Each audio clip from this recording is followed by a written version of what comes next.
Welcome to This Explainer by Forge College. Today, we're diving into the evolution of practical solutions. Now, if you caught our previous lesson, Foundations and Early Agreement Problems, you know we mapped out the theoretical boundaries of distributed consensus. We looked at the formal impossibility theorems and all those strict mathematical boundaries that dictate how systems behave when components inevitably fail. But today, well, today is where it gets incredibly fun. We are going to bridge the gap between theoretical impossibility and actual, deployable, real-world engineering. So here's a fun question for you. How do you get a room full of liars to agree on a single plan? This right here is the absolute essence of the Byzantine Generals Problem. Imagine trying to organize something, but you know for a fact that some of the people involved are actively lying, sending conflicting messages, or literally just trying to sabotage the entire process. Basically, imagine trying to organize a family dinner in a group chat where half your relatives are just actively trolling you. It's a nightmare, right? How do you build a reliable system out of unreliable, potentially malicious parts? Well, we're taking that classic thought experiment about traders and translating it into practical algorithms, voting structures, and real cryptographic tools. Okay, let's just lay out our blueprint for today so we know exactly where we're headed. First, the committee mental model. Second, quorums and leaders. Third, the power of cryptography. Fourth, the 7-node example. And finally, trade-offs and takeaways. Let's jump right in.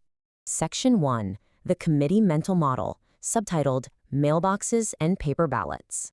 To really grasp how these protocols work, I want you to picture a group of officials sitting in a room, trying to pass a motion.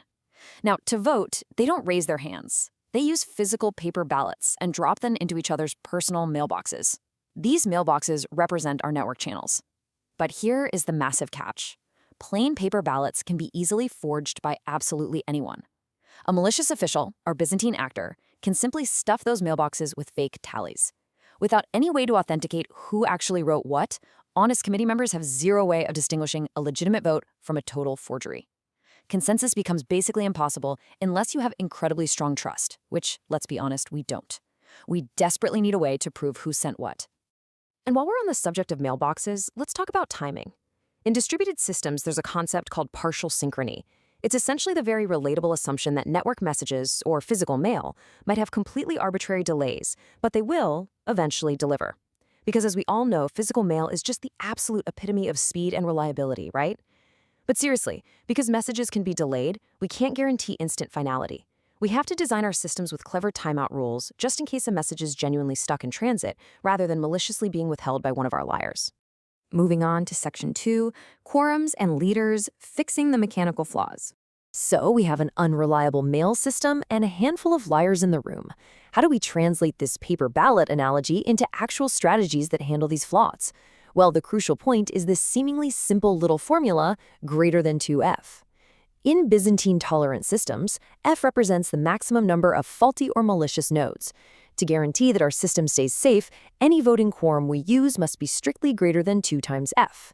Why? Because if 2 different groups manage to form a quorum, this specific sizing ensures they mathematically must overlap by at least 1 honest node. And that single honest node? That's your tiebreaker. That's the anchor that prevents the entire system from splitting into 2 completely conflicting realities. Now, engineers essentially have 2 main ways to actually run this voting process. On one hand, we have all-to-all voting.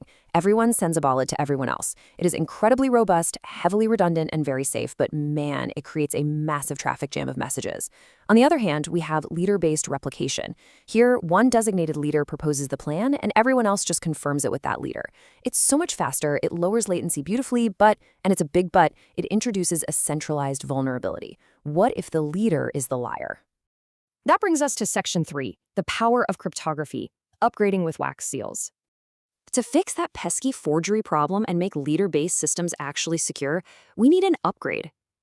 Imagine our committee members pull out these intricate, unique wax seals and stamp their paper ballots. These wax seals are our digital signatures. Suddenly, the entire game changes. You can't just forge a vote anymore. And once you have these signatures, you can create a certificate. Think of a certificate as a sealed envelope that contains a whole stack of these wax-sealed ballots proving that a specific decision threshold was reached. Once a committee member is handed this envelope, they look at the seals and instantly know, enough distinct officials supported this. They don't need to go back and poll everyone individually. The certificate becomes the protocol's absolute safety anchor. Now, what's really interesting here is the evolution of how we handle those seals. Plain digital signatures are super simple to implement. But if you need 5 votes, your certificate is literally a bulky stack of 5 separate signatures. Threshold signatures, though, they are an elegant cryptographic magic trick. Multiple signature shares actually combine into one single compact signature. It saves incredible amounts of bandwidth, though it does make generating and managing the cryptographic keys quite a bit harder. It's a classic engineering trade-off. And by the way, if the deep mechanics of cryptography fascinate you, we explore these exact trade-offs thoroughly in some of our broader learning programs at Forge College. Okay, Section 4, the 7-node example, building the prototype. Let's ground all of this theory by building a concrete prototype. We're going to run a quick simulation of a tiny network trying to reach an agreement without breaking. Let's look at the numbers. They aren't scary, I promise. We have a total of 7 nodes, which we call n. We're designing the system to tolerate up to 2 faulty nodes, so our f is 2. Following our golden rule from earlier, a safe quorum requires 2f plus 1 signatures. 2 times 2 is 4, plus 1 is 5. We need 5 signatures to make a final decision. And why is this so brilliant? Because even if the 2 faulty nodes team up and try to cheat, they only have 2 signatures. They mathematically cannot forge the 5 honest signatures needed to compromise the network safety. Let's move along and see how this builds into a chronological, steady-state operation. Step 1. Our designated leader proposes a value. Step 2. The other replicas look at it, verify it, and if it looks good, they stamp it with their digital signature, their wax seal, and send it back. Step 3, the leader gathers exactly 5 of these signatures and stuffs them into our certificate envelope. Step 4, the leader broadcasts that final commit certificate to everyone. Boom, done. Agreement reached safely. But remember that vulnerability we talked about? What if the leader goes completely silent? Or worse, starts sending conflicting proposals? Well, the network relies on timeouts. When the replicas realize the leader isn't responding or is acting up, they trigger what's called a view change. It's a safety-preserving process where they share the highest valid certificates they've seen so far to prove the latest safe state, and then they smoothly shift coordination over to a new leader. Basically, it's a precise, totally secure protocol to kick out the bad boss without losing any of the group's previous work. Finally, Section 5, Trade-offs and Takeaways, the Inspector's Report. As early researchers took these concepts and deployed them into real functioning systems, they essentially created a report of what works, what breaks, and what everything costs. Because in distributed systems, there's no magic bullet. There are only trade-offs based on what your specific application needs. And this brilliantly illustrates the exact reality engineers face. If you choose large quorums, you get incredible resilience and safety, but you pay for it with high message complexity and slow latency. If you go with leader-based replication, things run extremely fast, but you're vulnerable to faulty leaders and have to build complex view change logic. And if you add advanced cryptographic signatures, you get perfect resistance to forgery, but you take on the heavy burden of key management complexity. Fast commits rarely come for free. This quote really perfectly summarizes the reality of the famous FLP impossibility result we discussed in our last explainer. In purely asynchronous systems, achieving guaranteed consensus is theoretically impossible. Therefore, to get systems to actually work, and to get them to work fast, we have to make some compromises.